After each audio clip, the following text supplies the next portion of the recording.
Don't raise your hand, they'll think you want to start. Oh dear.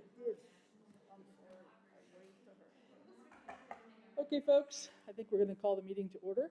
We're minus one person, but I'm sure she'll be coming. It's just 6 o'clock, and this is the Select Board meeting for August 24th. We're starting at 6 o'clock, so let's please stand and say the Pledge of Allegiance.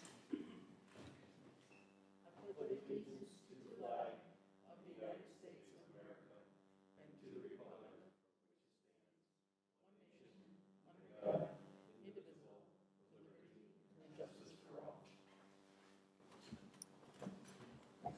Great. All right, thank you. Okay. Well, we have a pretty full agenda tonight, so I think I'm going to jump right in, if that's okay with everybody.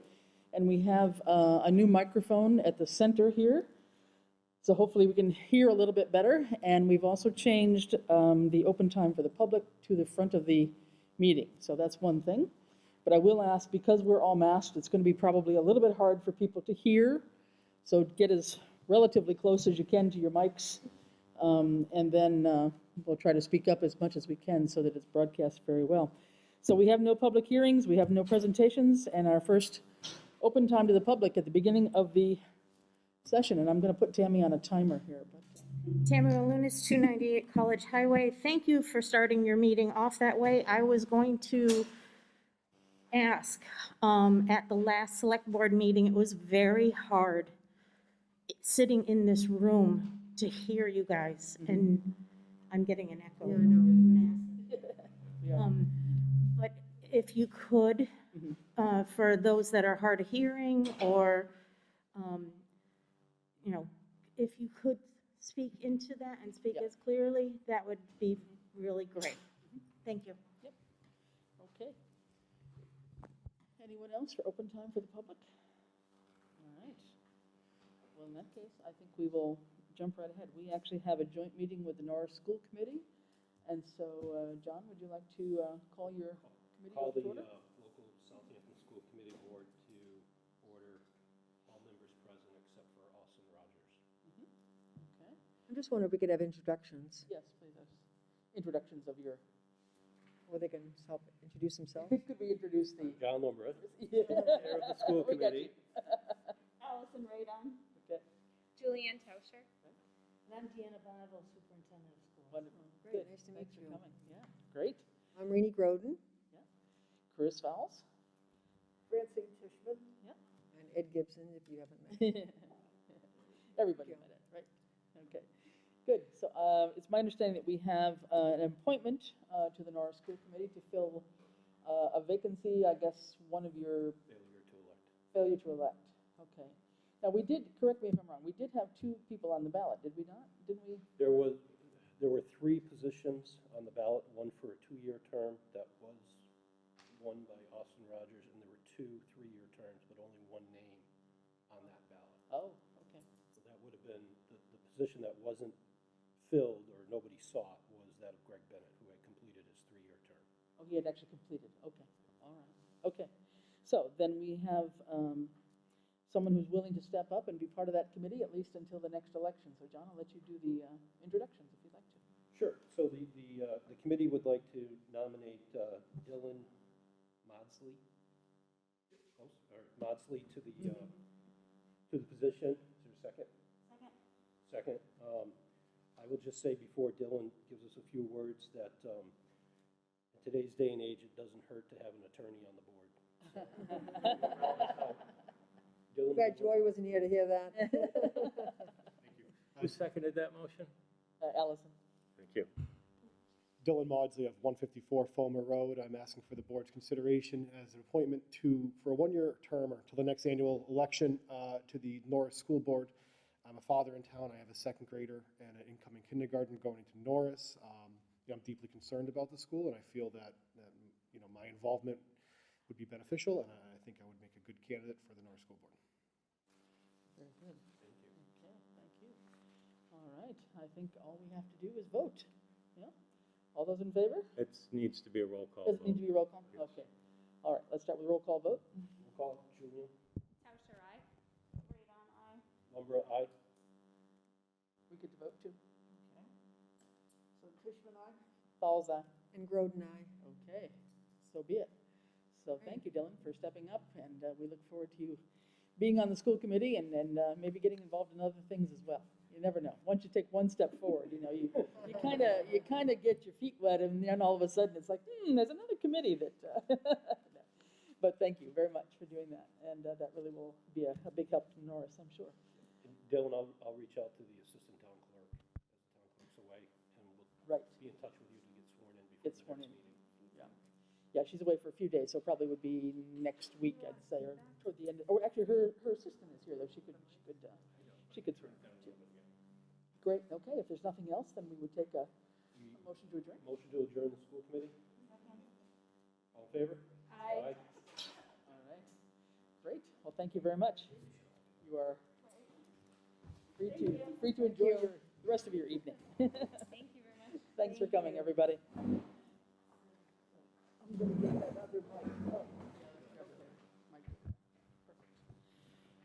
Okay. Perfect. So moving ahead, we've got a couple of other appointments. I'll take one that's kind of a single one, and then we've got a double one here. So let me just do the first one. This is an appointment for the alternate planning board representative to the Pioneer Valley Planning Commission.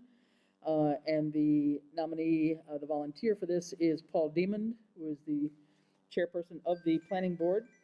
And this would be basically to serve until June 30th, 2022. I'll make a motion to appoint Paul Deem as an alternate PVPC representative. Okay, could I have a second? I'll second that. All right, all in favor? Can I just ask a Yes, question I'm sorry, first? yes. Is this part of their bylaws that two planning board members from each member town are representatives to their, I've never really remembered voting anybody in. We have. The representative has to be elected by the planning board. Okay, The alternate could be anybody, does not have to be a member of the planning board. Mhm.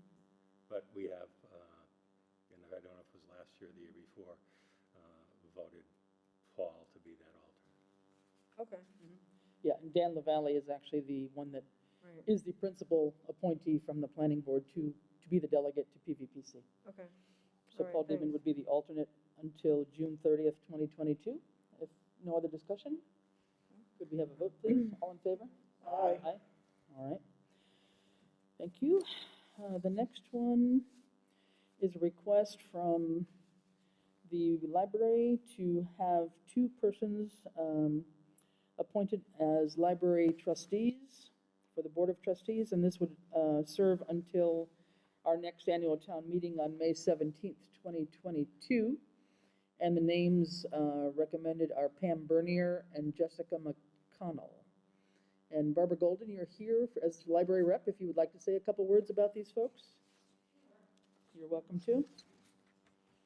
Barbara Golden, Director, Edwards Public Library. So Pam Bernier is away on vacation, but Jessica is here, and maybe I'll say a couple words. And both Jessica and Pam are library patrons, have children that use the library, and the whole family uses the library, and we're very grateful they've stepped forward.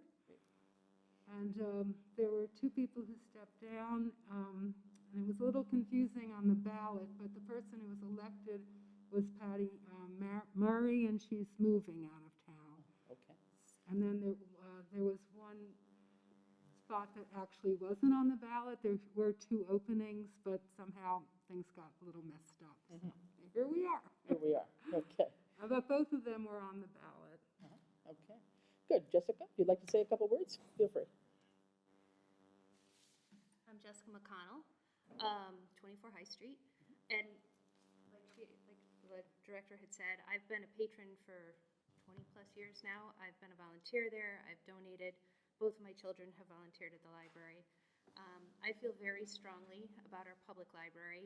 I think a lot of people are unaware that you don't actually have to come into the building to gain access to the resources we have, including college level materials. Our library is an amazing resource. people in town own the things at the library, so when you go out and you buy something, you don't have to do that. You can get it for free, borrow it, share it, pass it on. I mean, our library is an amazing resource, and I'd like to see more people using those resources. Because, I mean, if you ask me, the library is the greatest form of democracy in this country. We own it, it's ours. It's shared by everybody. Everybody's equal at the library. There is no rich or poor when it comes to the library. So I'd like it to see it continue to be strong and well supported in our town. Good. Thank you. All right. Great. I'll make a motion to approve Pam Bernier and Jessica McConnelly as library board trustees until the next annual election. Do I have a second, please? I'll second it. Any discussion? If not, everyone in favor say aye. Aye. All right, so be it. Thank you very much. Thank you very much, Jessica. You're a great advocate. Thank you for coming and getting to meet you a little bit too, and thanks, Barbara, for bringing forth a couple of candidates, so that will allow you to be more fully functional. Very good. All right, so that's it for appointments. We're going to go to reports next.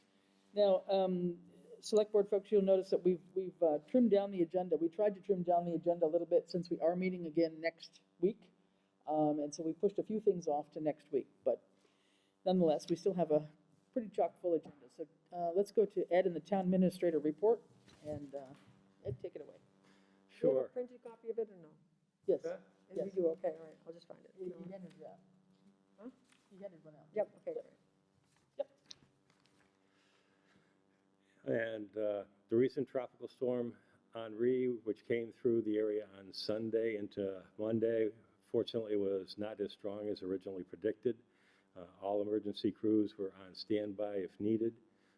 There were a handful of road washouts and approximately 10 to 12 trees which came down, which the highway department dealt with. Fire, EMS, and police were ready if they were needed. Gilbert and Riverdale roads had water flooding them starting last night into this morning. These have been posted by the highway department as traffic advisory areas. And there was a good-sized power outage in the town on Sunday evening, which Eversource was able to restore in a little over an hour. The power outage did require 3 of the air handlers here in Town Hall to be reset after that event.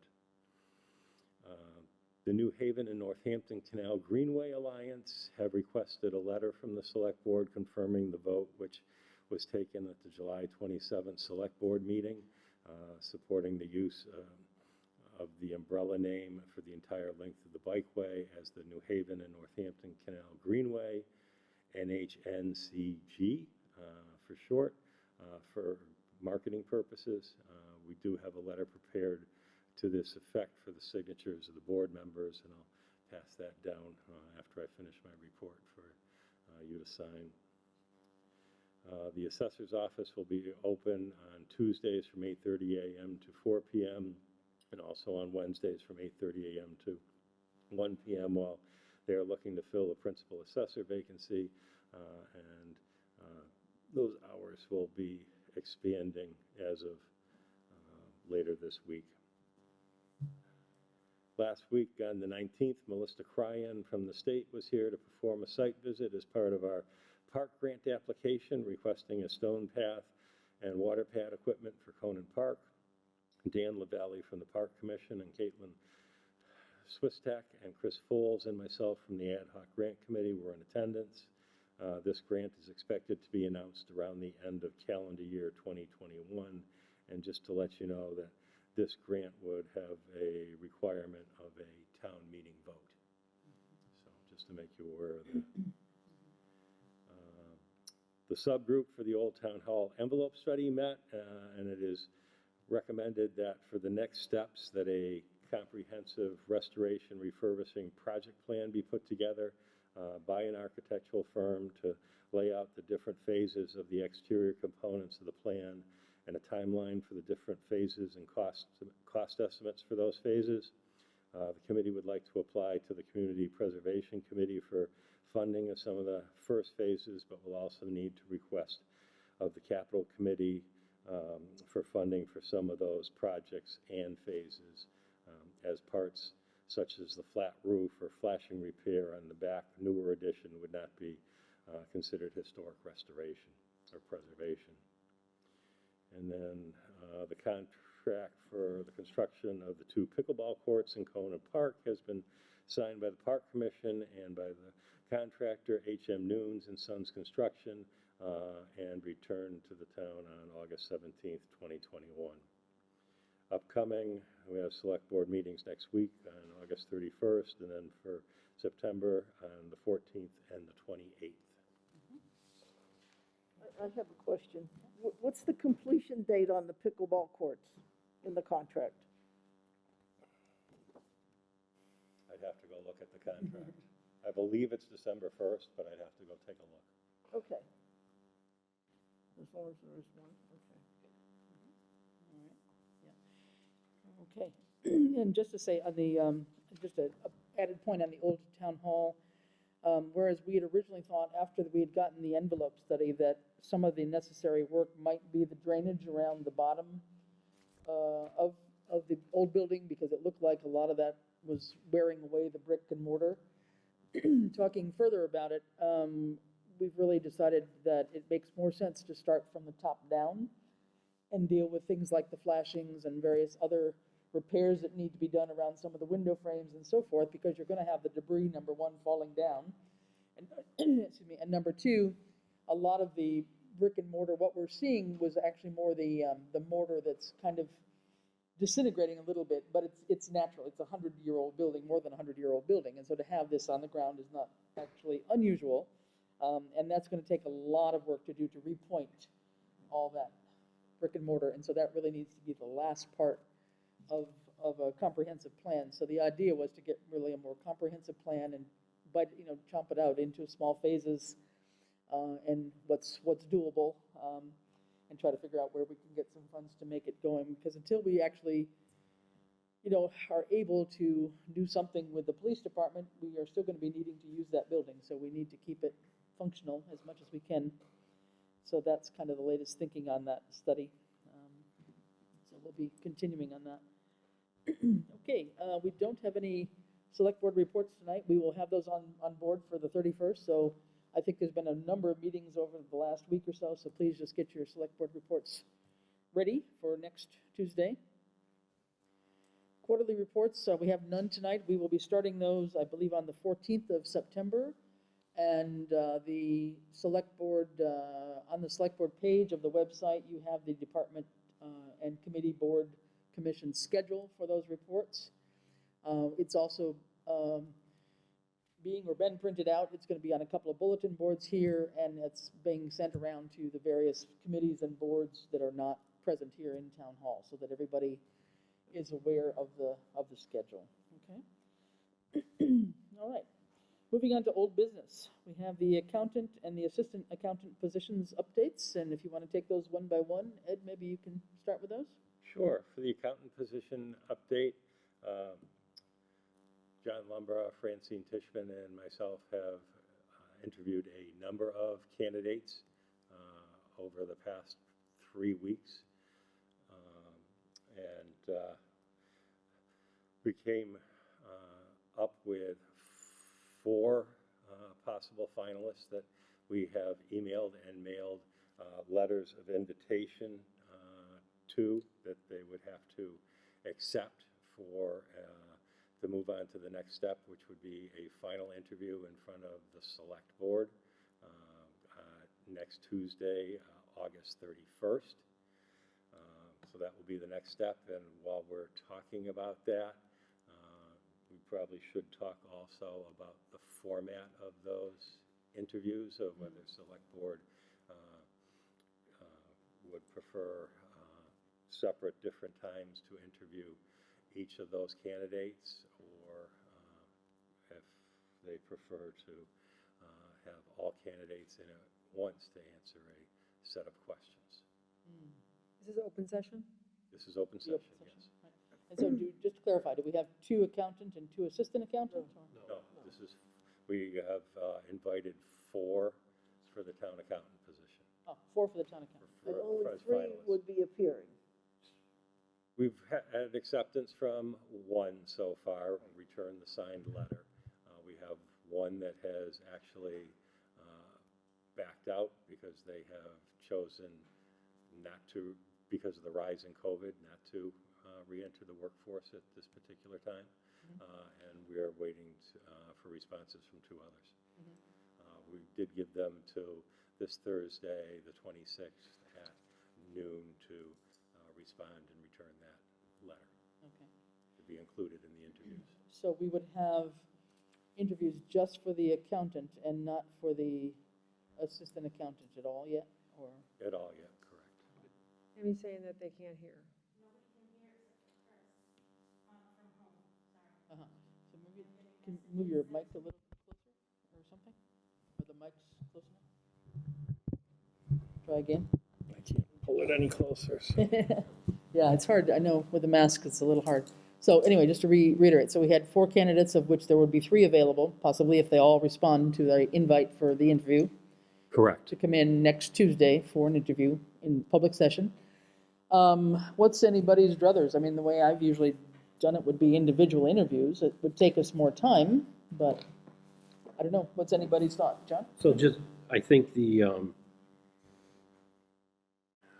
I think it's always awkward to have the public interviews to start with, right? And especially, I mean, I think it's common for a superintendent or a town administrator. I mean, I completely understand why it's happening here, but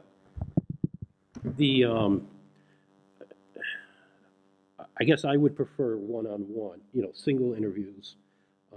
We can't, because of the nature of the public meeting, we can only encourage them not to be present in the room, but we can't stop them from sitting in the back.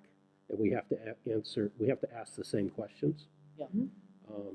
So I think if we did like 15-minute intervals and just asked them respectfully if they would wait in the hallway, knowing that we can't enforce it, and just go through the process, we'd be better. Short of that,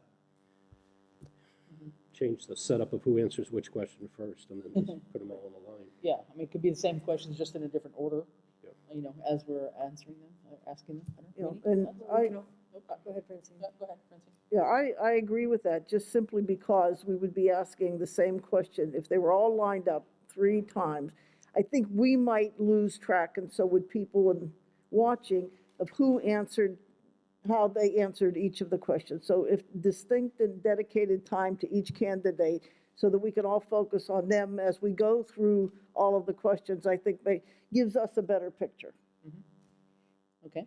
We could also stagger them to a little bit and set them up at, same question, 15-minute blocks, and go through each of us asking like one question or one general one. Tell us a little bit about yourself, and then each of us asking one question.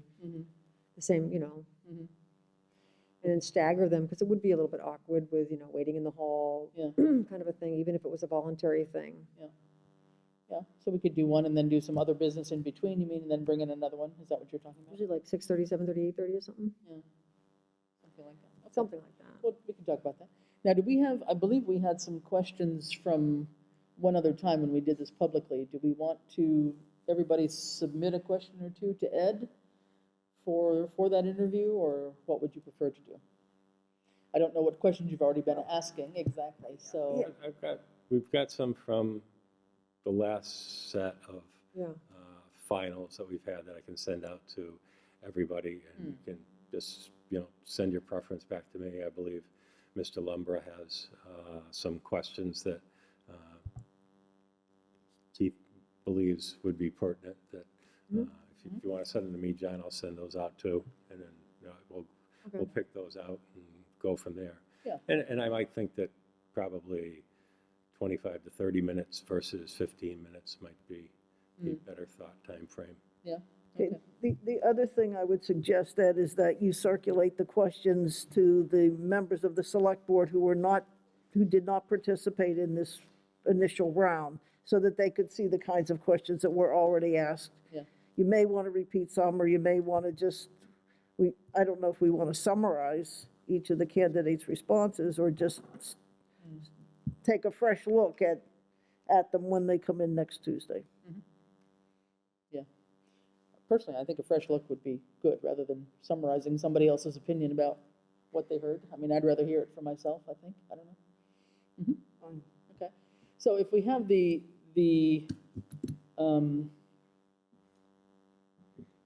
we have the accountant candidates, then we'll have to schedule a different time, a different date, then a different meeting for the assistant accountant. Is that what I'm hearing? If I may, I think the existing town accountant is the appointing authority over the assistant, not the select board. But in the absence of that, it would probably fall to the town administrator. And in our discussions through the interviews, which we wanted to bring back for the full select board, and Francine or Ed can correct me if I overstate or misstate, is that I think collectively we agreed that there were two strong candidates. One squeaked out the other one. And I think we would propose that we share the resume with you, and then we take a vote to empower the town administrator to offer the employment at the average. That particular job was at a fixed rate. There's no range or anything to that person, and potentially start the onboarding now, and they could work with the existing individual up there to learn the foundation before we have a second person coming in, learn at the same time. I don't believe it requires public interviews. Okay. Right. Okay, And, I wasn't aware of that. and, So- and their vote, I think we can't go wrong with either candidate. It's just that, you know, time has gone by, and rather than see people who are looking for employment accept positions elsewhere, we may lose good candidates if we don't come forward and make a decision. Okay. And that's my position on moving ahead with this. So the person that backed away is not one of those two candidates? No. No, the candidates for the assistant town accountant position were all separate and different from the town accountant Oh, candidates. so you were referring to the assistant accountant that actually decided not to re-enter the workforce? No. No, that was the town Okay, I accountant. was referring to the accountant position. They said there were two strong candidates, right? Or assistant Assistant. For accountant. assistant, okay, all right, Yes, thanks. Yep, Okay. okay. So are you proposing that we just circulate these around for the next meeting then, or? I'd be prepared to make a motion tonight Yeah. to empower the town administrator to act on our behalf and offer the position to the candidate that we ranked first. Okay, well, And I also, could I just add to that, that in the event that that individual, for whatever reason, does not accept the position, I'm comfortable going with the The second second, person. yes. And well, let me none of just- us have seen the resume, I so it's a little bit understand. Let awkward. me- I brought copies, I don't have enough for you, but if you both want to take a look at them while we're here. That's for the assistant, So there's two. Yeah. there's two. And I think our general consent was that really, it's a unique situation where all other things being equal, if we had past practice, I think the town administrator would be comfortable just moving forward, but because this is unique, just wanted. Under normal circumstances, it would be the town accountant's hiring position rather than the select board, so. Ed, did you figure out when the current interim's current contract expires? I would have to go back and take a look. It's not a contract, it would be just Well, we the, did an extension for 12 weeks. Do you know when that 12 weeks is up? I'd have to go take a look. For sometime in September, but I don't think I Hang on, let me go have take a a look. date on that. Are we obligated to fill the entire time? What's that? Are we obligated to fill the entire time? Well, we go take a look. Okay. Yeah, let's just take a second to look at this, if you don't mind. Yeah, go right ahead. Want you to do that.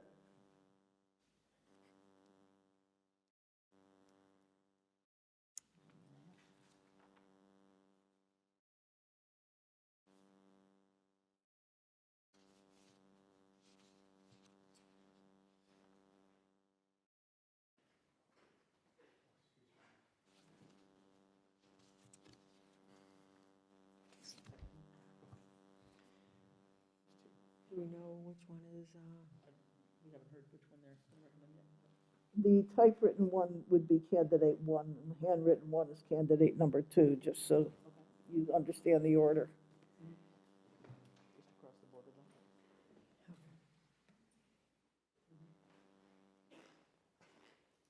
Okay, wait till Ed gets back. And do you know anything about the person's availability? Are they relatively available if we give them the offer? I Well, think, yeah, go ahead. Even if it was 2 weeks' notice, they would be in a week prior. Uh-huh. So when we were looking at the financial numbers, it looked like there could be an overlap period of a few weeks Okay, where this person, if selected, could work with the incumbent right now to learn the AP process. Okay, that's what I was So wondering, how, that Yeah. that was the reason for my Yes. asking, like, Yeah. Right. what was the money involved, or, Yeah, it's possible that we may need to request Finance Committee to release a portion of the 2,000 that's in the reserve fund oh, for overlap okay, purposes as a consideration. I wasn't able to attend last night's finance meeting to talk to them about it. right. But there's some options out there Okay, so that's not subject to town meeting approval, the finance committee can just designate because that it's money? already budgeted. Yeah. There is a, Yeah, okay.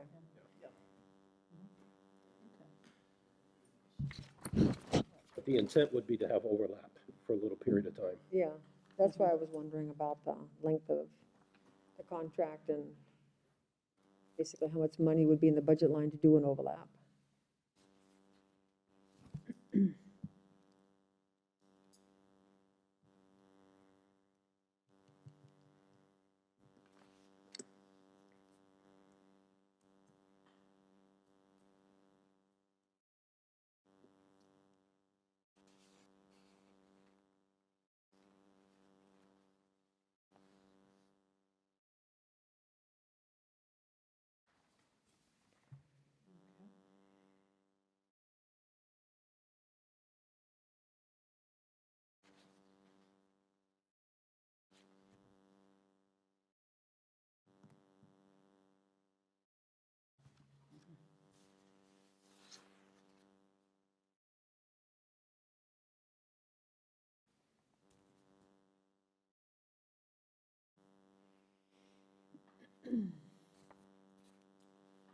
all right.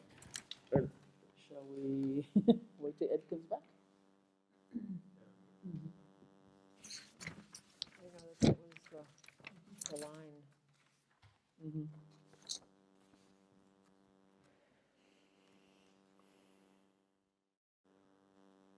So I'm very comfortable with, I mean, it's not even under our jurisdiction anyway, frankly. So thank you for doing all those interviews, I really Yeah, appreciate it. absolutely, yeah. Yeah, I mean, this person at least has got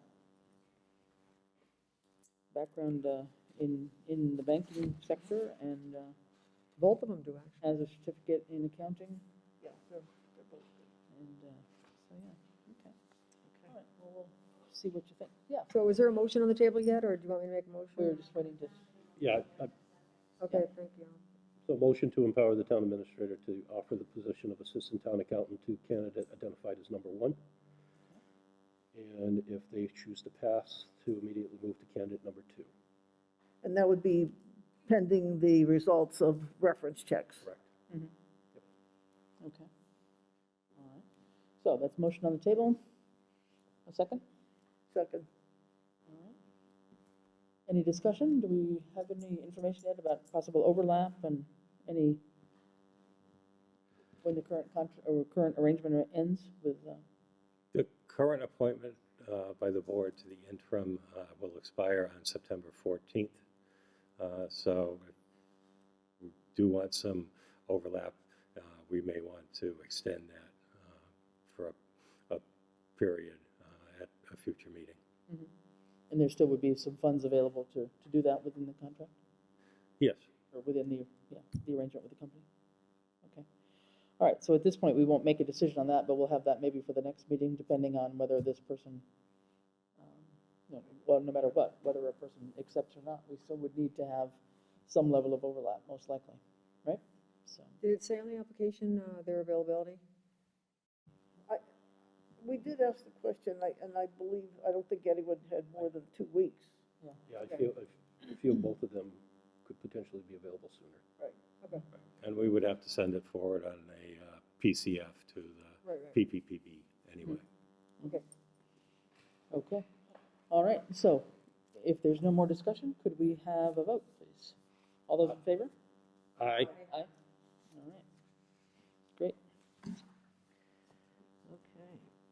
All right. Next up is the audit update. And Melanson has finished their field work here at Town Hall.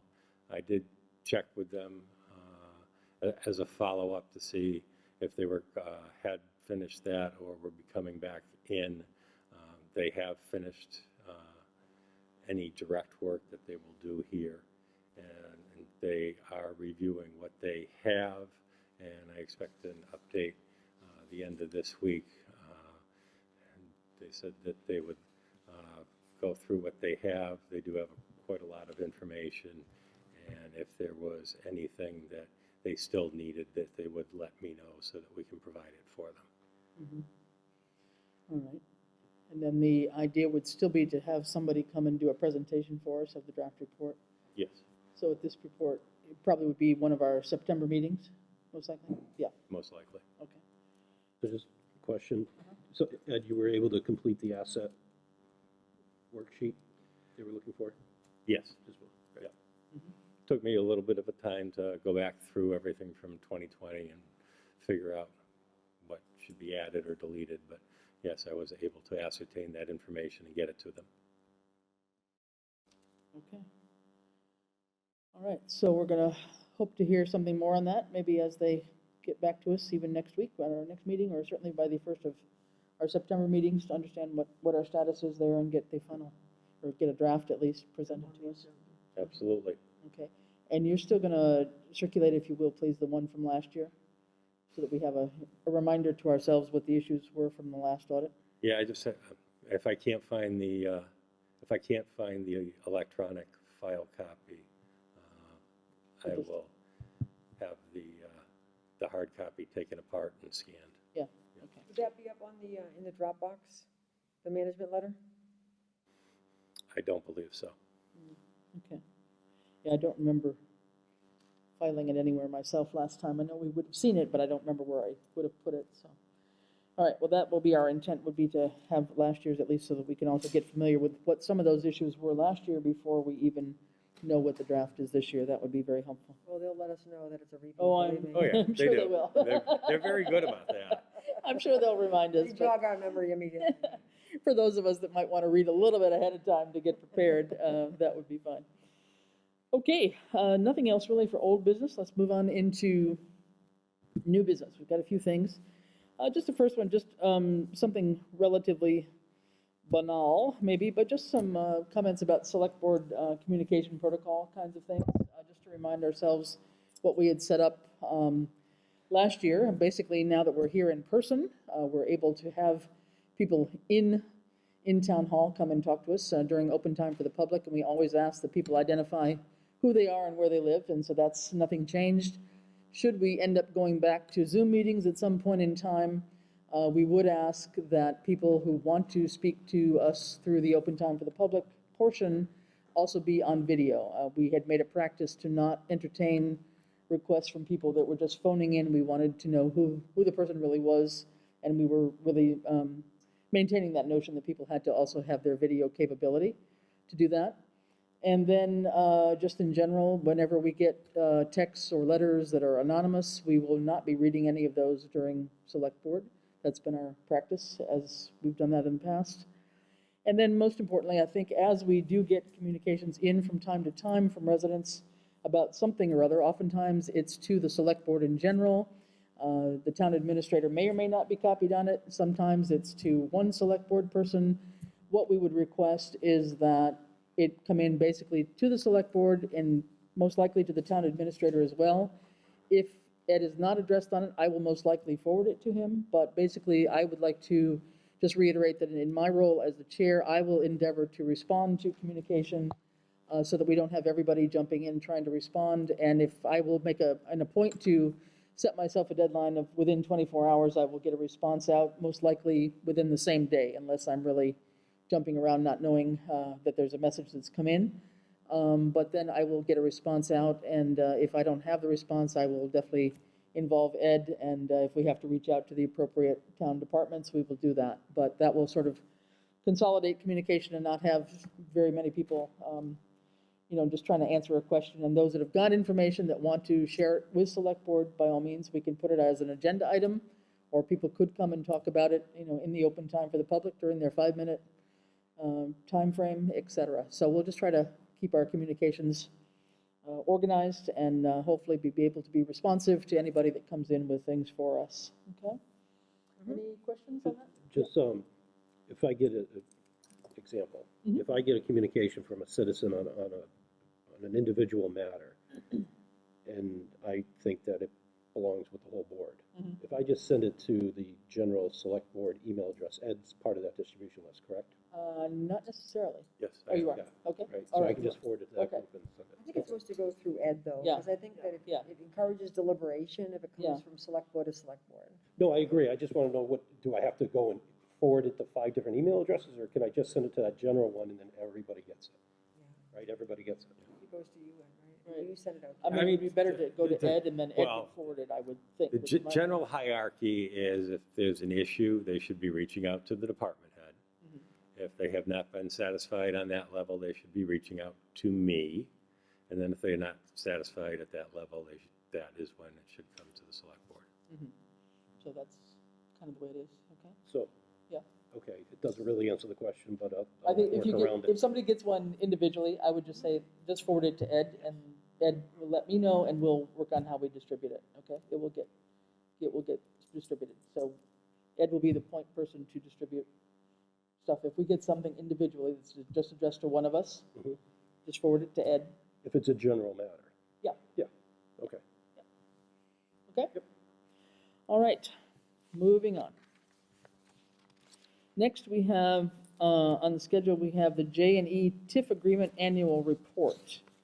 And this is probably new for John anyway. And you have in your package the actual agreement that was signed, and I'll just summarize it briefly, maybe just for everybody's benefit here. The TIF is basically a tax increment financing agreement, and this was a special arrangement that was signed between J&E Precision Tool and the town of Southampton back in January of 2018. And this was done with the intent to provide certain tax incentives for the commercial business that was expanding down on Valley Road. Basically, J&E was constructing an adjacent building to where they currently operate. It was a 7,200 square foot building. And the idea was that they were going to be creating 15 to 20 permanent full-time jobs with this addition to their business. And they were committed to employing residents of Western Mass with a preference to hiring Southampton residents that were qualified for any employment opportunities. If they were selling the business or transferring control, they were supposed to give the town 6 months' notice of the transfer. I believe that transfer actually has happened, and we had some discussion about that last year because I don't know that we were in that time frame, but that has actually happened. J&E is supposed to provide an annual report at the end of every June to tell us what's been going on with the employment levels, both in general as well as specifically for town residents, and also, what they've been able to contribute to the town financially in terms of property taxes and motor vehicle and water and sewer fees, et cetera, and anything that they want to tell us about new private investment made for the benefit of the community during the year. So in part of this agreement, the two-way portion of this is all governed by Mass general laws. There's 2 or 3 Mass general laws that provide for this TIF agreement. And this is basically a 5-year agreement that began with the fiscal year 19, and it ends with fiscal year 24, so June 30th, 2024. And in this agreement, it outlines what happens here. So basically, there's an exemption schedule and percentages toward the assessed value of the business as determined by the Board of Assessors for the value of the new construction of the building. So in fiscal year 2019, J&E was 100% exempt. fiscal 20, 80%, fiscal 21, 60%, fiscal 22, 40%, fiscal 23, 20%, and then fiscal 24, they are on full taxation. Okay? So that's the basic background of the agreement, and they have provided us the report for fiscal 21, and so this is the year beginning July 1st, 2020. They are telling us that there were 97 employees at the beginning of the fiscal year in July 2020, and of those, 26 were Southampton residents. And ending at June 30th, 2021, there were 115 employees, of whom 25 are Southampton residents. And then throughout the course of the year, J&E had paid a total of $41,536.69 in tax and water bills, and they broke that down for us even further, noting motor vehicle excise tax of $556.73, real estate tax totaling $38,692.40, and the water bill totaling $2,287.56. So that is the sum total of the TIF agreement and J&E's annual report. Does anyone have any questions about that? Well, just to be clear here, the figures that they gave us represent 20% of their responsibility in terms of tax to the town. No, I think it's 60. 20%. No. Well, fiscal year 20, they had an 80% exemption, which meant that what they paid was 20%. But that's only on the incremental difference between the original valued or Okay. appraised, And assessed this- amount and this- and what the new construction was. Okay. Yeah. All right, thank you. Yes, okay. But we're also in fiscal year 22 right now. So I these know, but numbers this is- represent So fiscal this year is fiscal 21. 21. Fiscal year 20. This is FY It's 21. fiscal 21. So it's I 40%. understand that, but he said, yeah, the course of fiscal, so then it's Well- 40%. Correct, Yeah, maybe 40%. on the new construction. Right. On the incremental piece, not on the entire Not assessed on the entire value. tax bill. Okay. Okay. All right, is that clear? Any questions? So my only question is under section 4D, the description of any new private investment made for the benefit of the community during the year. Is am I to take the lack of that information for 17, 18, 19, and 20 means it has not happened Well, during the entire agreement? that's a question. There is no specific description of any new private investment made. I don't know if that's a question we could go back and just ask them, but I assume if it wasn't here, they may not have made any. That's a valid assumption, but I don't know. Right, that would be my assumption. That would be my guess on that, since it was, they knew the 4 points really that they needed to address, and that was not addressed, so I'm going to assume that that is not part of anything that they were able to do this past year. Okay? Well, it's signed by Jim, but Yeah, as it's signed president, by, but James LeBrie, yeah. the company was sold. But he may have stayed on in that Right. capacity. He did stay on. He says he's co-president, so. Yeah. Okay. All right, if no questions on that, we'll move on. Next up will be the Fire Department EMS Brush Skid Unit Grant Award. Chris? Skid right up to that podium, please, Chief Workman. Yeah, and just a note, we started talking about this a little bit last meeting when you weren't here. Yep. So we know that you had applied and received a grant for the skid unit for the amount of $11,250. We know that there was no trailer that came with that to tow it around, and that through the police department, there had been a request for a UTV, which also was not granted as part of this program. Obviously, they were trying to spread the money around the state and managed to get only one piece of something funded, and the skid unit is kind of not terribly workable without some facility to move it around. It's not workable to design, but Right. we will get use out of it. Right, so I think we were talking about it last time. We wanted to hold off and have you come and talk to us and talk about what you saw for the additional costs that were going to be needed to make this fundable. I mean, nobody was of the mood, I think, to really turn down a grant, but at the same time, trying to figure out where the extra money can come from to to make this a whole project so that it's actually usable for both departments. That was where we kind of ended our discussion, I believe, last time, so.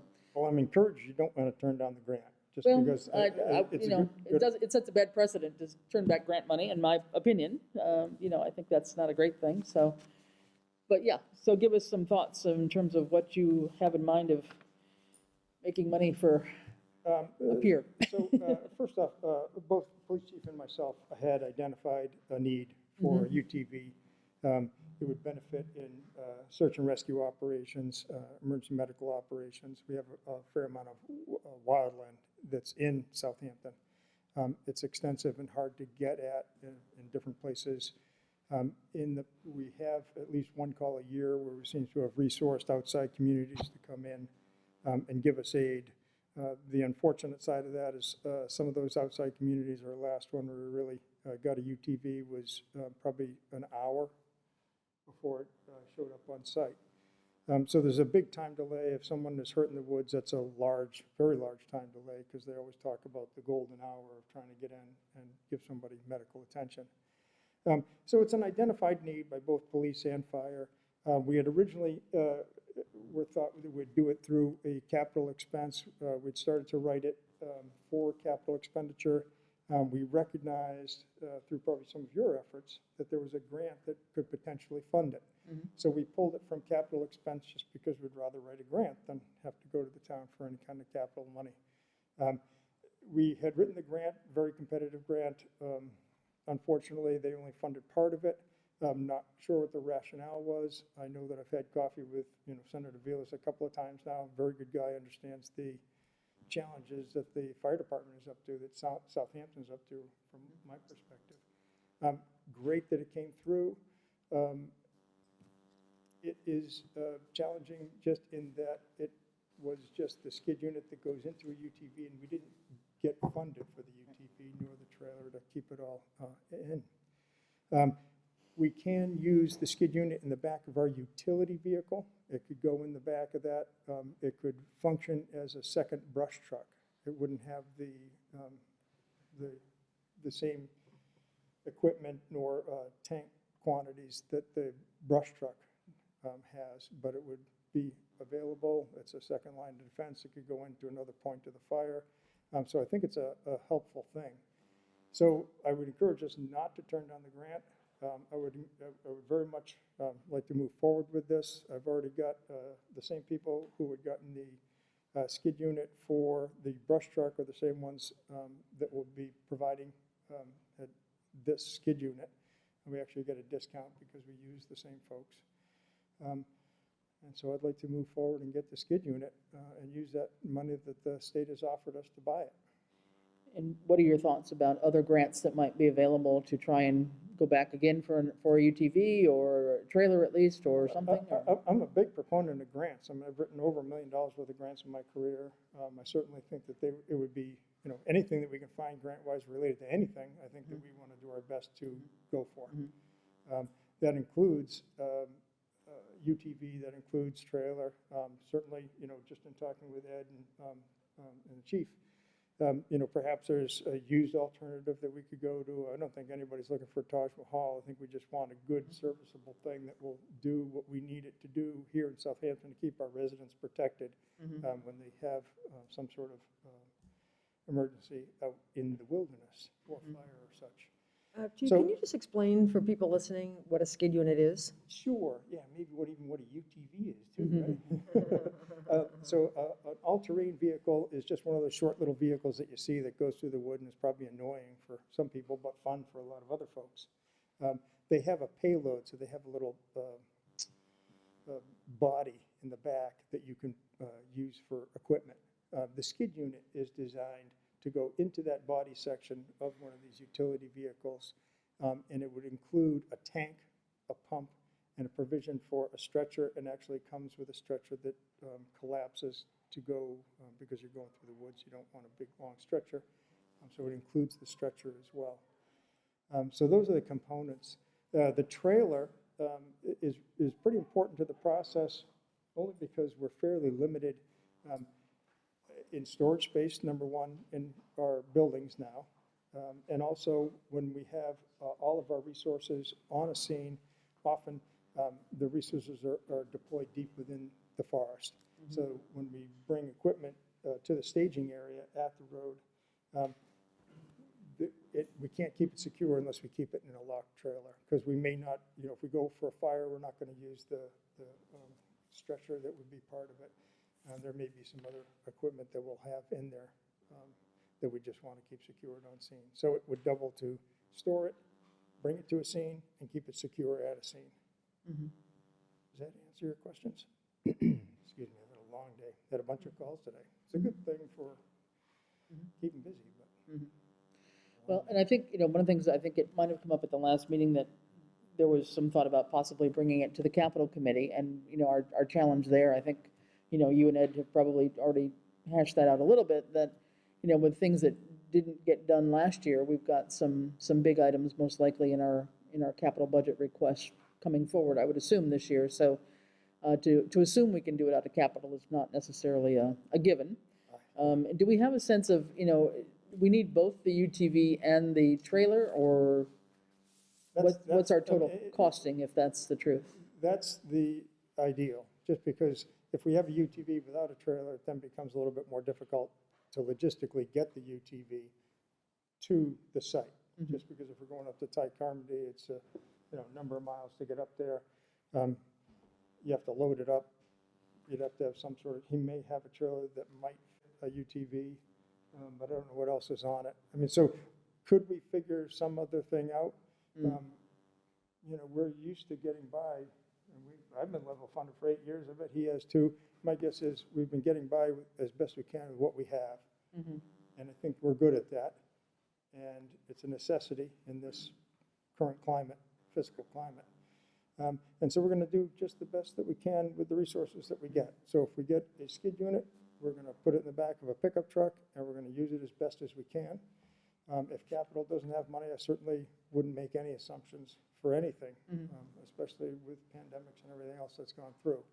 So I think grant funding is a tremendous opportunity. You've been a wealth of knowledge in regards to identifying some of those grants. I think that between the chief and myself, we've also looked at grants that we found and brought them about. So I think we all have the mindset that if we can find the money from outside of town funding, that's the ideal. If we put it in front of a capital request, we do understand that we're not the highest priority in town, or may not be, and so it's really a matter of how much money is there, what other projects are in front of us, and we will just have to wait our turn to either find grant funding, some other funding source, or capital. Would the Firemen's Association support anything like this? They could. They don't have monetarily. They're not. They don't have great assets. They have money in an account that they can only use the interest off of. For that interest, they do scholarships. They buy like the chairs, which sounds kind of silly, but the chairs that they sit in for the ready room are $800 each, because they're rugged chairs designed for firefighters and folks. So they've paid for some of that. They paid for some rugs that have gone into the station. So the Firefighters Association, of which I'm part of but not president of, I think it's good to have that separation. Their sole purpose is to use whatever money they have for the benefit of the fire department and EMS department. So there's different things that they would step up to, not a $10,000 item, because they don't have that kind of money. John? So just so we know, I think this is coming from the paperwork we got last week of the $145,000. That's the money you're talking about. Yeah, that sounds great, but we can only spend the interest. It's restricted, Right. and they can only spend the principal on it. All right, so you exercise that, because that was one of the questions that we were supposed to get an answer to tonight. Yep. And then this is the first I'm hearing about reusing or repurposing a pickup truck. Yep. So is there a cost to do that? So where I'm coming from is, I think perception speaks very loud. Sure. If we accept a grant, if I vote to accept $11,000, the questions that I'm going to ask is, are you going to be able to advertise, or are you going to take the skid and put it away because you can't tell anybody you have it because you can't use it? And two, if accepting the money, does that put us to the bottom of the list on the next request because we just got something. It was a very competitive grant to start with. I'm not sure what they used to determine criteria, because honestly, if I'd used my common sense and read the grant proposals that both the chief and I had written, he wrote one for a UTV, I wrote one for a skid unit. Using my common sense, I would have funded his. I would have got the UTV first and done the skid unit afterwards. So it's really difficult for me to say what kind of criteria they're using. I do have some relationship with John Velas just through coffee and, discussions. I don't know if that's a helpful thing or not. It could be. It's nice. He let me know early, told me not to tell anyone because it needed to come official through the town and such. That was nice of him. I appreciate his personal commitment to Southampton Fire Department. I don't believe it would put us in any lower tier for any additional grants. That the only time that you go, sometimes you actually get penalized if you apply for a grant and then don't use the funding. So do you have an answer or a thought or a ballpark figure on the retrofitting of the pickup truck to No support this kid? retrofitting. It would pretty much be putting in something to secure it down with. So the skid unit of a UTV is much smaller. It's maybe, I don't know, 4 by 4. The back of a pickup truck is probably 4.5 by 6 feet. So it's larger than the skid unit itself. The only thing we need to do is secure it into the bed, which is a matter of bolting through the bed and putting some securing things and some tie straps. Which I assume your existing maintenance budget could handle the cost. We don't have a maintenance budget, but we have some great volunteers. Some of them are mechanics, diesel mechanics. They step up to the plate, and I'm sure we could handle that. Okay, so you're representing to us that if this was approved tonight, that would be your game plan? Correct. Is to retrofit the pickup truck? Yes, until we could move further We can along figure out something. in the ideal. Okay. Ed, you had a question? Yes, since the last meeting, I've actually had an opportunity to talk with Chief Workman and Chief Illingsworth, and, a couple of things have come out that may help us lessen the cost, whether we're looking for a grant or whatever. Chief Illingsworth, and I'll let him speak to this, may have some items that might be able to be traded in on a UTV if they would allow trade-ins, number one. And then I spoke to Chief Workman, there's no reason, and basically the UTV itself is about $20,000. The estimate for the enclosed trailer was about $8,000 to $9,000, but that's an estimate of a cost of a new one. There's no reason that the town could not purchase a used trailer for this purpose. They are readily available, which would reduce, that particular cost of that item. So there appear to be some ways to bring that total cost that we're looking for $29,000 for the two pieces down. Yeah, I mean, sometimes used equipment is not a bad thing, especially you've got things through muni bids and various others, right, that advertise used equipment and so on. But even at that, if you're looking for a used trailer, new it was $8,000 to $9,000. It's good business practice. You can basically, whether it's through the auction houses or basically through dealers, just refine your what you're looking for as far as size goes, and say used rather than new. The only challenge is it has to be a high top trailer, just because when you put the skid unit on it, it becomes a tall vehicle. So there's not any trailer, but there are, as he described. You have to get the right specs. Really? I think it's a really interesting discussion, but I'm not really sure why we have to approve it. I mean, it's your department, you got the grant. If you don't get the other stuff, you sell this thing. Like, I don't understand why we're approving it or not. I mean, it's not affecting your budget. Yeah, I was kind of surprised. If you have to go to the capital committee has to approve it, and then the town meeting has to approve it. So I guess I'm just not really sure why you'd turn it away. You get the grant, you both support it, and you try to get the other parts, and if you don't, then you sell it. I mean, like, why do we have to approve what you're doing? It's not affecting your budget, right? It's not at all. Well, the chair of the select board is going to have to sign the form authorizing my recommendation would be both John and I to be the authorized signatory for this grant. So through that process, I'd say you are approving the grant. Okay. Okay. Because this was about a 30-page piece of Oh, I know, information here, but it's got multiple places for signatory, so unfortunately, we do have to approve or authorize that. Yeah, the contract, you have. Contract itself, yeah. Or authorize Does that it to say you sign. can't turn around and sell it if you don't get the other two parts? Well, yes. Yeah. Yes, there's, but, you know, we're not looking to sell, I think we're going to put it to use. Yeah. And, All right. and both of us have like mind that it's something that would benefit the town, police and fire, and so we're going to keep moving forward with doing our best to resource it. Okay. All right. Ian, a couple words, and then we'll move on. Ian Ellsworth, Police Chief. With regards to this, one of the things that we want to consider is the pickup truck is a lot narrower than an ambulance. Maybe not a UTV, but some of the emergency response vehicles, and we have to consider a future bike path possibly in Southampton with injuries. I can say, I'm sorry? I'm sorry, yeah, the pickup truck is probably the same width as like any other vehicle. Well, I mean, at least if we don't have a UTV at that point, you can get a pickup truck Yeah.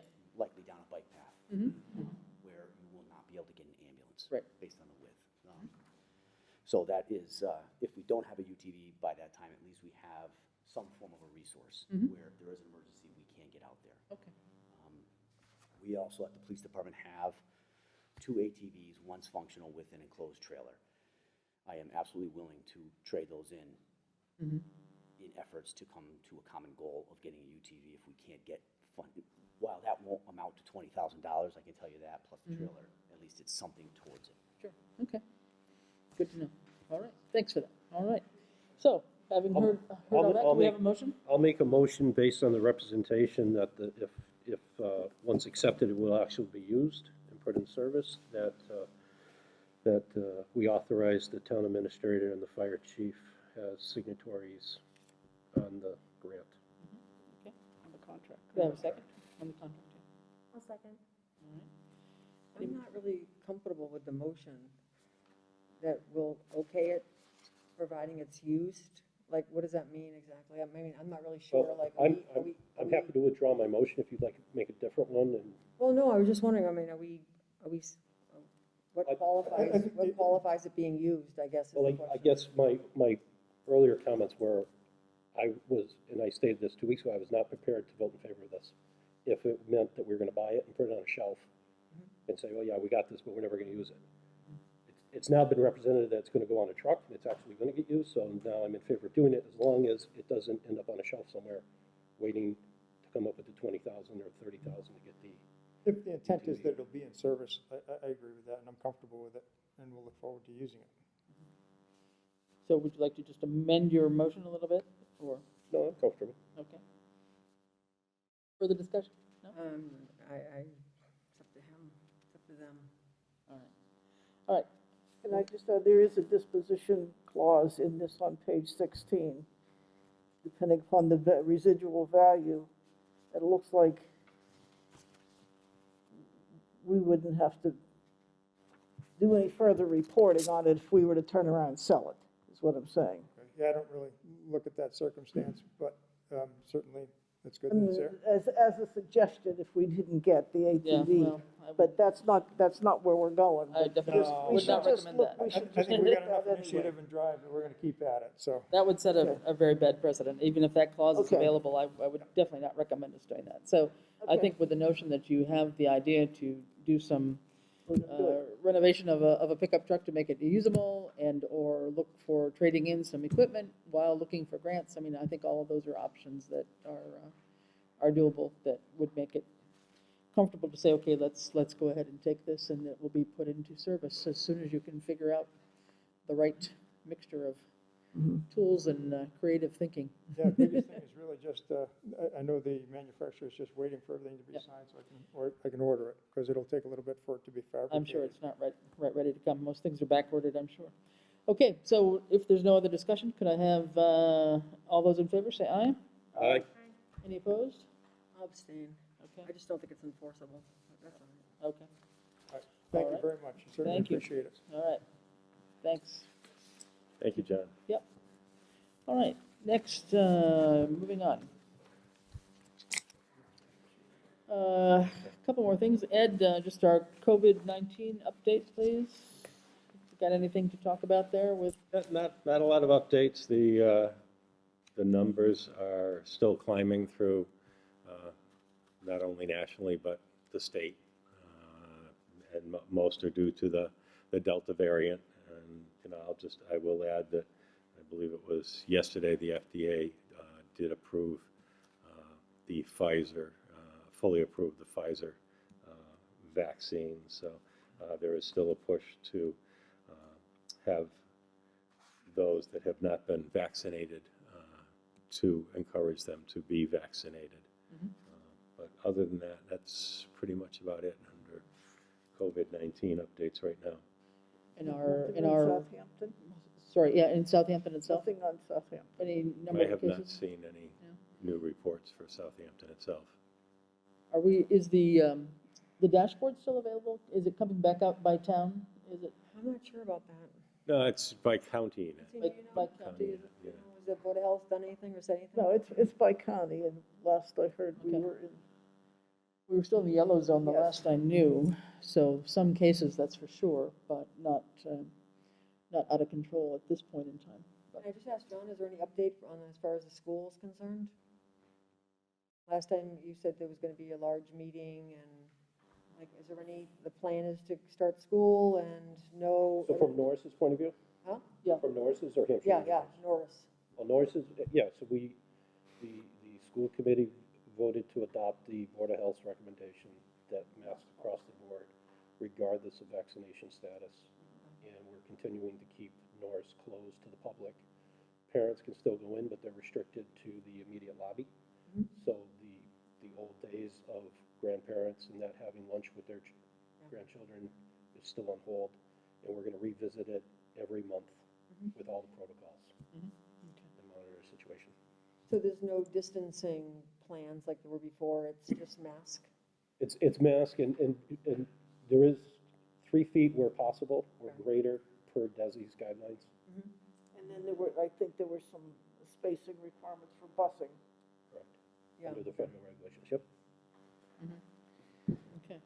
And so here, we've still got masks required in all municipal buildings in town, and a mask advisory in other public places, is that right? That's still where we stand on that? That is correct. That is All the right, so- Board of Health's Right, so- order.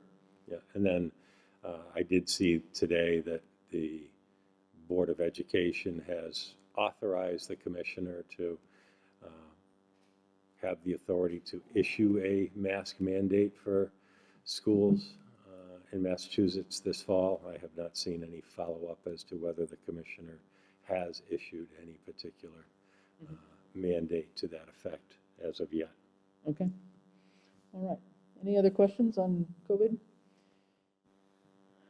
All right, so everybody try to keep your distance and do your hand washing and wear your masks and stay safe and protect Get yourselves. vaccinated. Get vaccinated, yes. The vaccines are free and available.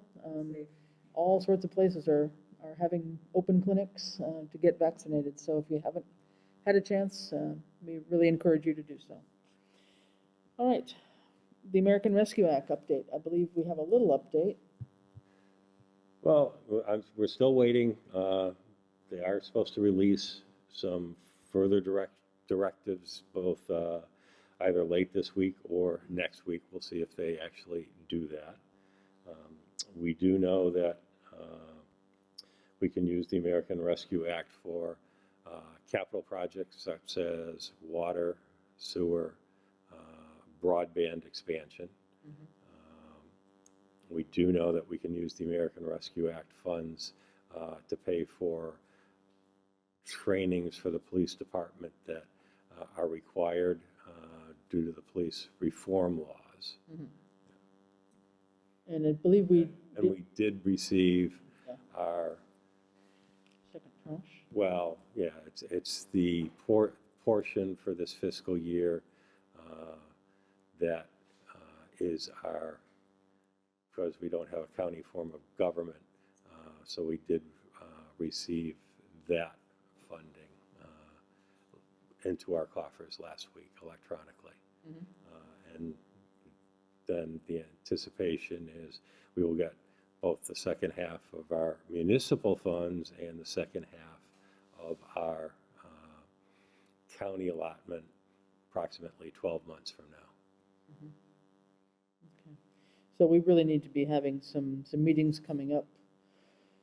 Well, the first thing is we really need to find out what their directives are guidance, on the specifics of spending that funding. Yeah. But just also, given that we have some water folks in the audience here, just to be thinking, if you've got projects in line relative to water, sewer issues, these may be the times that we could actually have some discussion about that in the coming weeks, once we get further guidance. It's been very sporadic in terms of the level of detail that they're giving us, but that has definitely been noted as a top priority, along with the broadband in particular, so. We can still go ahead and request a map, can't we, on Yep. what, Yes, Yes. where broadband is available in the Right. town? Yep. Exactly. And where it isn't? yes. Because I think that's a very pertinent use Yep. of those funds regardless for Right. Yep. the And town we of have a Southampton. technology committee that can help with that, Right. right? Yeah, so they'll be having a meeting hopefully in another week or so. So let's see if we can maybe find this map from the charter people, if we can reach out to them and have them provide that for us, Sure. if we can do that, so we can have it for the next tech meeting.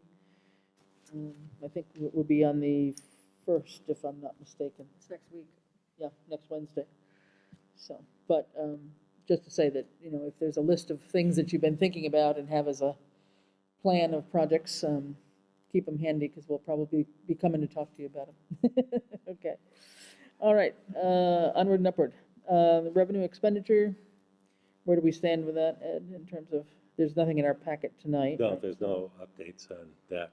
Regina and I are working on getting the fiscal year 22 budget inputted, the new accounts that go along with that created, and also there is one revenue posting that still has to be done to finish off fiscal year 21, which we're working on.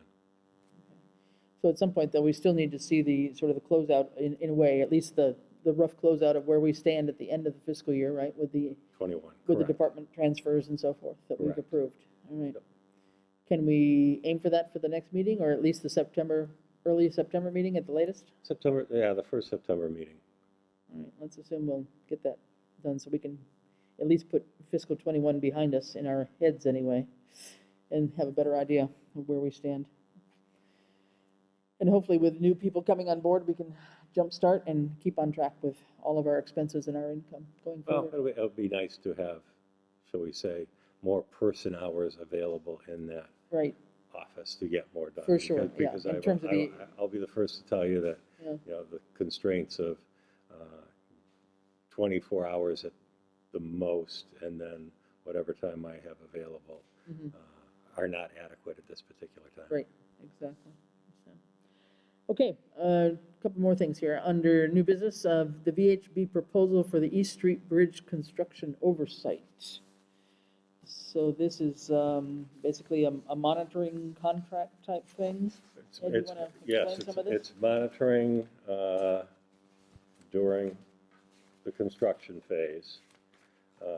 And there will be supplements to this because there will be required testings done to materials and what have you.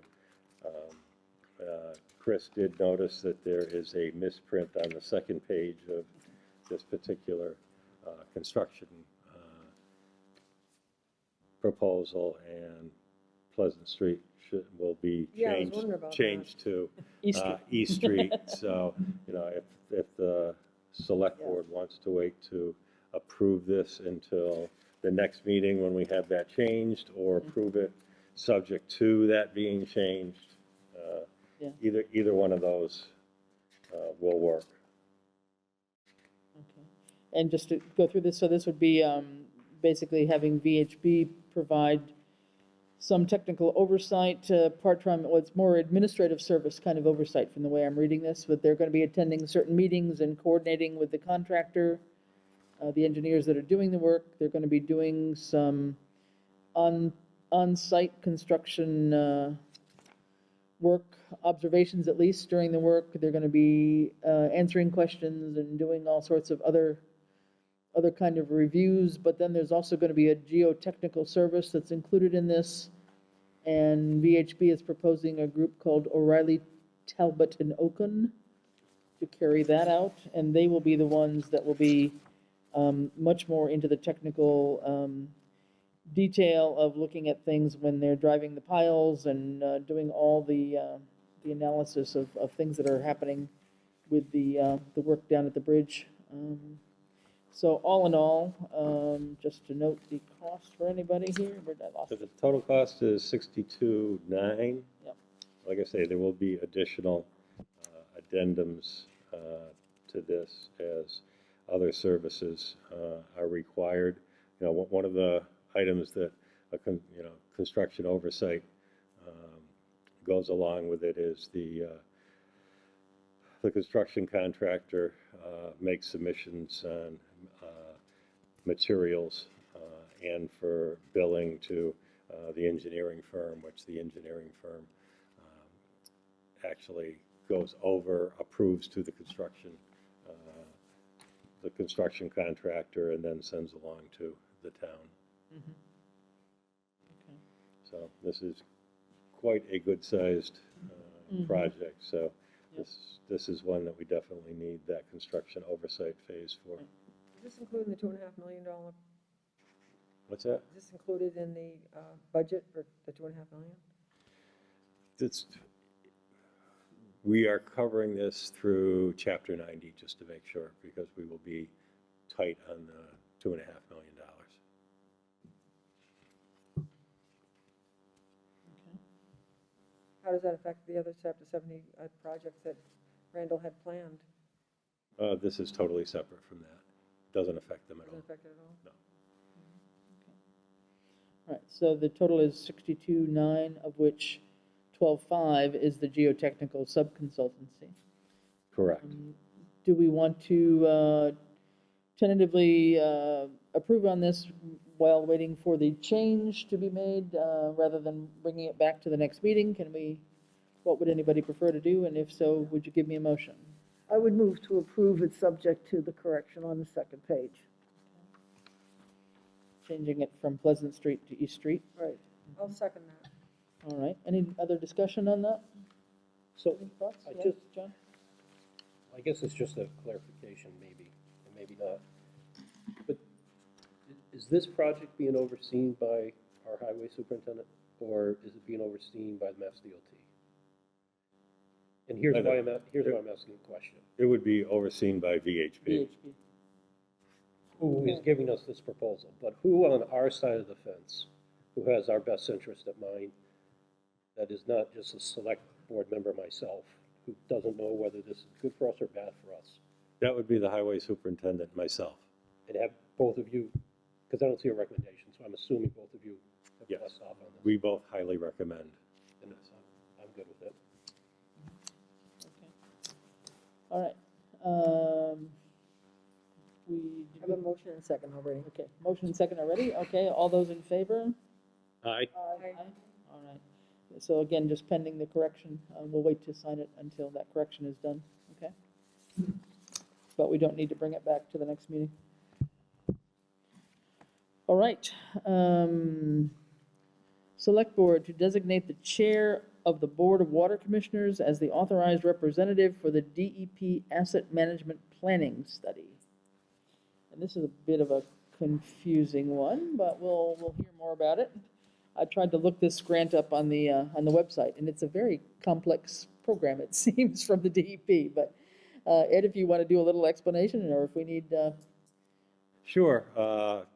Tom Gahn, our water superintendent, had sent me the information on this. He was checking on making sure for the application of what our tax identification number was to go into the form itself.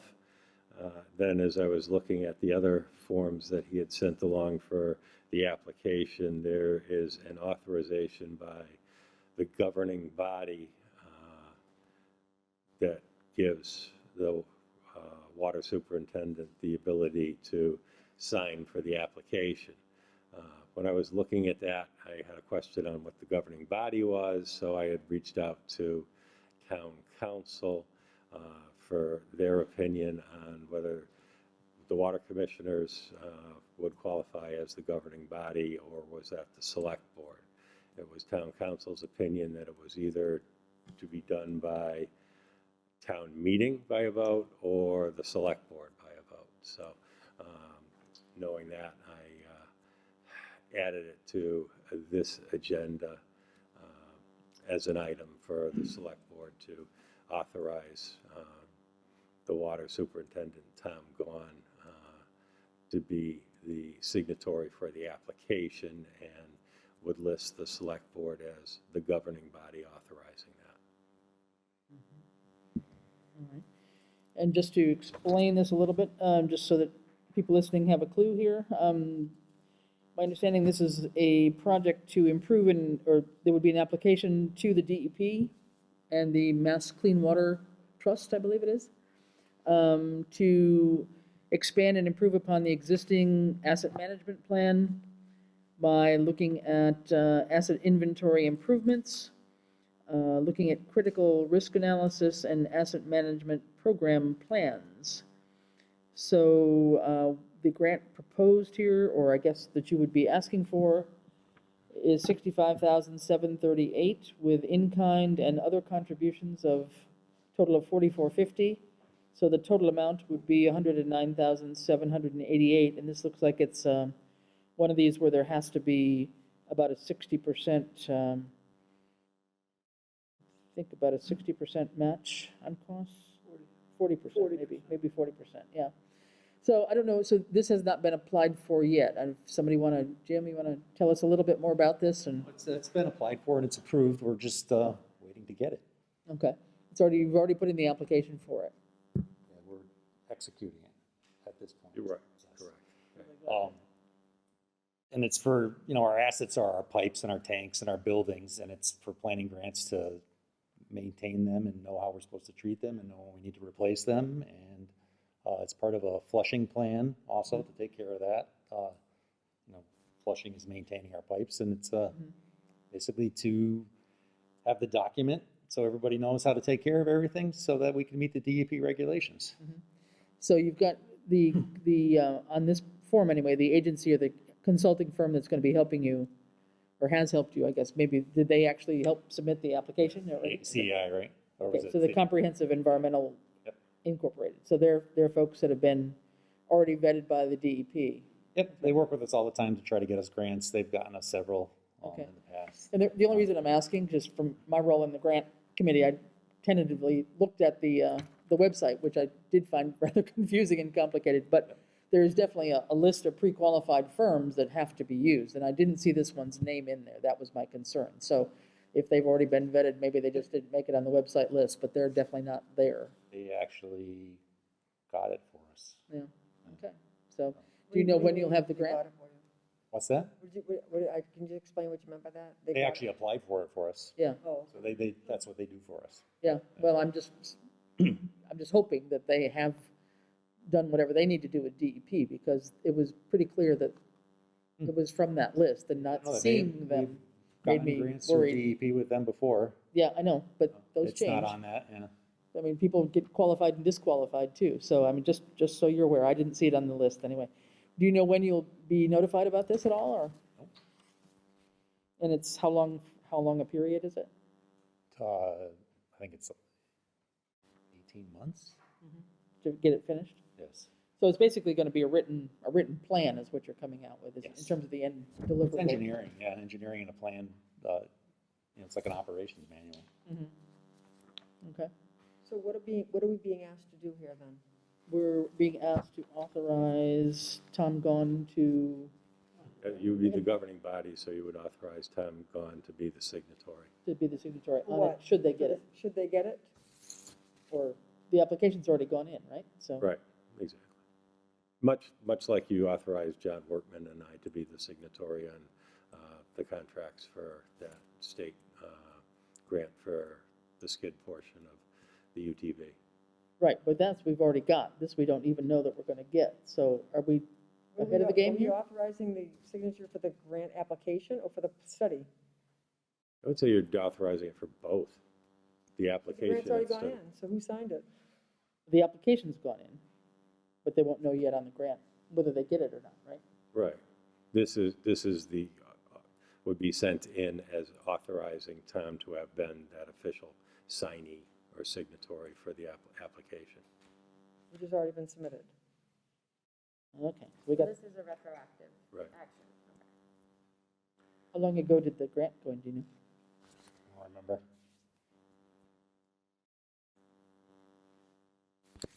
And it's all grant, it's not any loan, right, from the way I read No, this? it's in-kind In-kind service too, you know, so the work that the super and the Mhm. water tech already do applies towards it as our match. Okay, so we're kind of retroactively approving Tom to have applied for this grant. Is that Correct. Right? And he's chair of the Board of Water Commissioners. No, He's the water Why superintendent. does, it says here on the agenda, chair of the, we're authorizing, because I had put that on before I had the final information from town council. On the finalized paperwork, it lists Tom Gahn as being the authorized signatory and the select board as being the governing body. So we're authorizing the water commissioner, not, I mean, the water Superintendent. superintendent. Water superintendent. Other superintendent, yeah. Okay. All right. Is everybody okay with this? Shall we move to a vote? Question, yes, John? Just, so the 109, there's an in-kind portion, and then the other portion, the 65, would be a grant. And that's all you anticipate it to be. And the reason I ask is on the last page, it says that a meeting notice conduct accordance with applicable laws, the water superintendent to act on behalf of the applicant as its agent in filing applications through the executing agreement regarding the performing in all other action necessary to secure for the applicant such loans under the water abatement revolving trust. It may be boilerplate language, but you're not anticipating any loans. We're not authorizing any No, debt we're here, not borrowing any or empowering him to It's only. incur debt. We're using our existing labor as the match, Yeah. and we're using the money they're gonna give us. Yeah, I found that. Which is why the front of the loans is zero. Okay. Yeah, I found that very confusing in the language myself. It's the state. All right, anybody have any other questions on this? Are we willing to make a motion about authorizing the water superintendent to sign this retroactive. document retroactively to allow them to get this grant application complete? Can I have a motion? So moved. Okay. Second, by Joy, okay. Any further discussion? If not, could I have a vote, please? All in favor? Aye. Aye. Okay.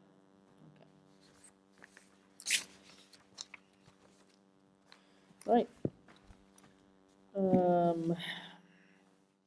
Moving on to some personnel change forms. Bring up Yes. any other business. Could I just ask, Oh, I'm sorry. is the Route 10 bridge done yet? Not fully. They still have to, they have some, I won't call it grading, but seeding to do, where they had done some of the connections to the homes or businesses. And they still, this week, are supposed to come back and do the tie-in at Fulmer Road. And they have a little bit of base coat of asphalt to put where some of those steel plates are. And they'll be done with this phase, and then they will come back in the fall and put in the finished coat of asphalt on where they've paved. Okay, so it'll be done by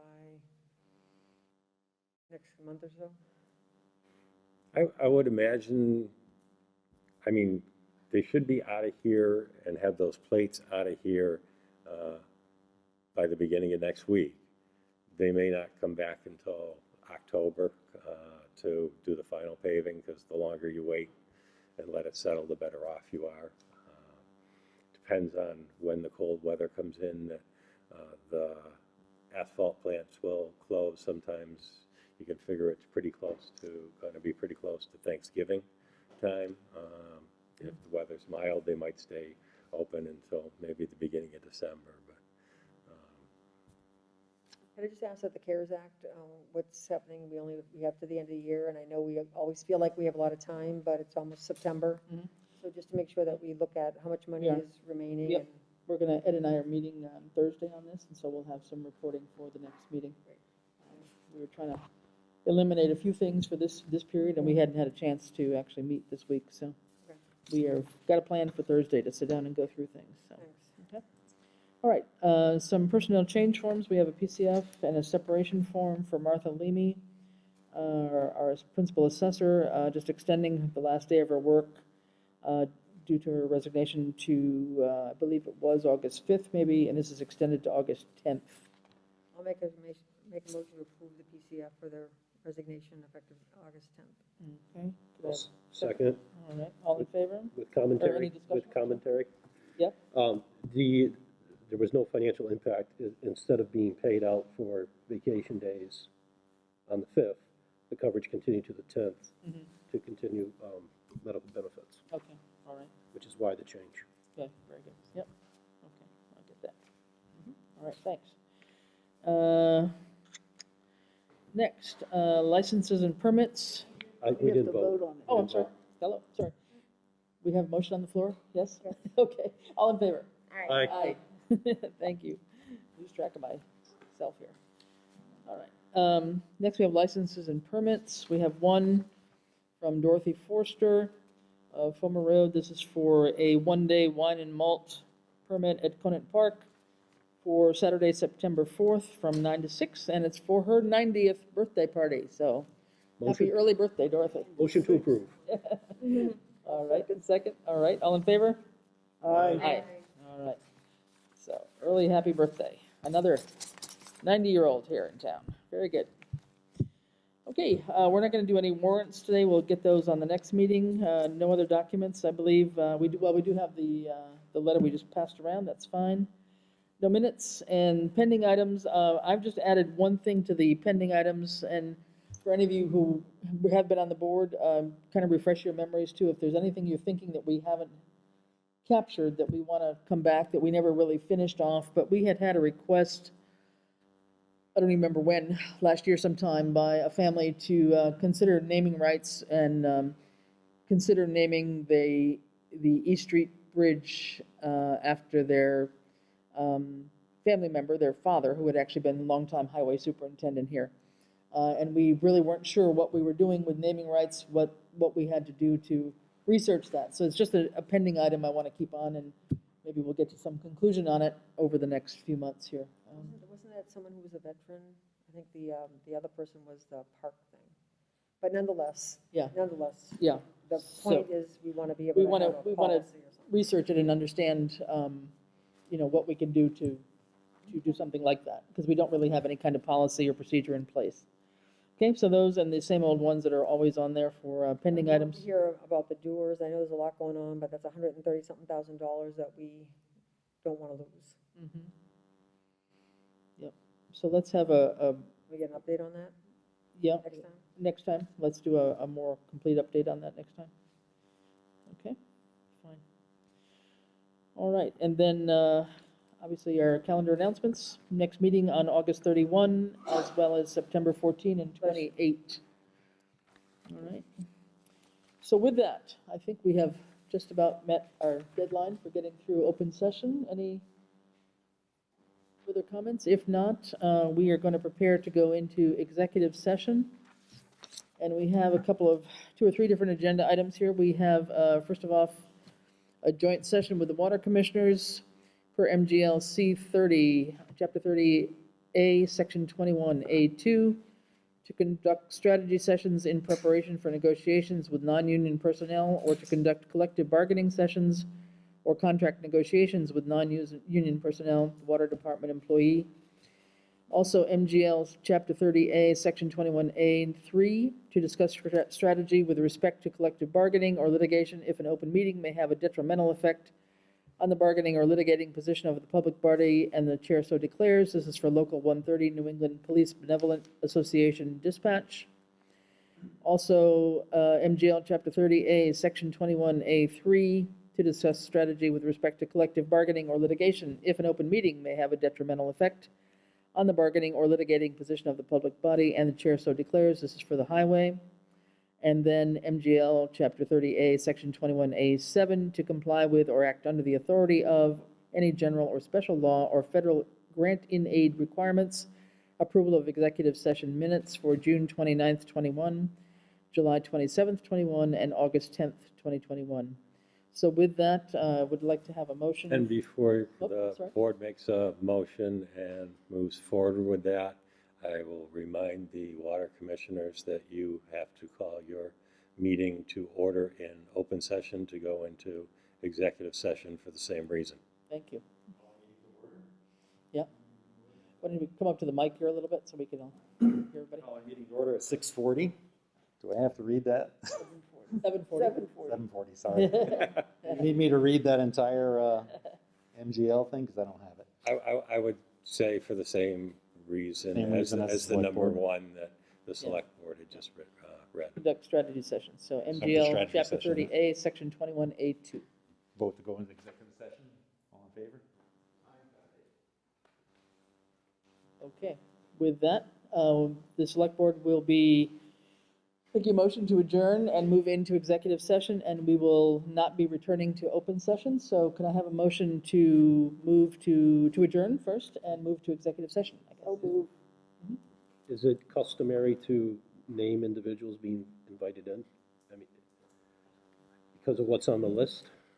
Mm-hmm. We want the police chief in for the dispatching piece? If, yeah, may not be able to stay. Ian, are you staying with us or no? You're leaving? Oh, okay, so you might come back later. Okay. I'm going to text them when it's time for them to Okay, come back that's for fine. Yeah, the police. so we just make that part of the motion. Sure, okay. And Right, so we- likely after that one, I'll be texting Randall Kemp to join us for the executive session on highway. Okay, right, so we will have the police chief and possibly the highway superintendent when we get to their portions of the executive session. Okay, all right. So can we have a motion to adjourn and move into executive session, please? So moved. All right, So that was John and then. John and Francine, all in favor, roll call vote? Lumber, aye. Fishman, aye. Road 9. Piper, aye. Fowles, aye. Okay, meeting is adjourned at about 7:42, and we will be going to executive session and not returning. Thank you. Chris, can we take a 2-minute? Yes, we'll take a break.